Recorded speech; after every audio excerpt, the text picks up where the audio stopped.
o alegre anúncio dos anjos aos pastores, que se resumia basicamente em dizer para eles que nasceu, por fim, o Salvador. É um anúncio que convida certamente à alegria e a ter esperança, mas também a voltarmos humildemente em adoração para esse Senhor que é o nosso Salvador. Mas que significado tem um Salvador para o ser humano nesse terceiro milênio? Será ainda necessário um Salvador para quem já alcançou a Lua e Marte e se dispõe a conquistar o universo, que investiga indefinidamente os segredos da natureza e chega até a decifrar os códigos maravilhosos do genoma humano?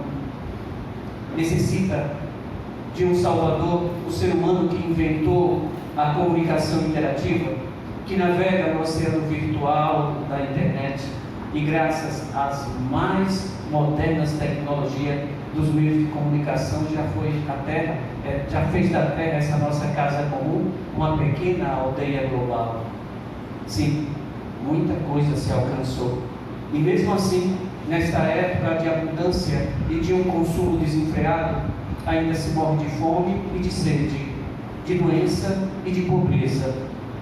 Ainda existe quem é cego, explorado, ofendido em sua dignidade, quem é vítima do ódio racial e do religioso, e muitas vezes é impedido por intolerância e discriminações, por intromissões políticas e coerções físicas e morais de professar livremente a própria fé.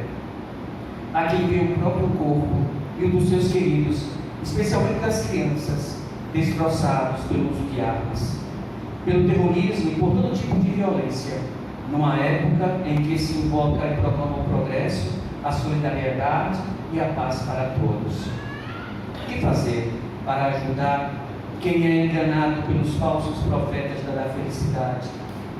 Quem é frágil nas relações e incapaz de assumir responsabilidades estáveis para o próprio presente e para o futuro? Quem encontra-se percorrendo o túnel da solidão e com frequência termina escravo do álcool e da droga? O que pensar de quem escolhe a morte pensando em exaltar a vida? Como não pensar que mesmo do fundo desta humanidade satisfeita e desesperada, levanta-se um clamor aflitivo de ajuda? É Natal. Hoje entra no mundo a luz verdadeira que a todo homem ilumina, nos disse João no seu evangelho que acabamos de acompanhar. O Verbo se fez carne e habitou entre nós. A quem o recebe, ele dá o poder de tornar-se filho de Deus, ou seja, a possibilidade de compartilhar a alegria do amor, que em Belém se fez carne por nós.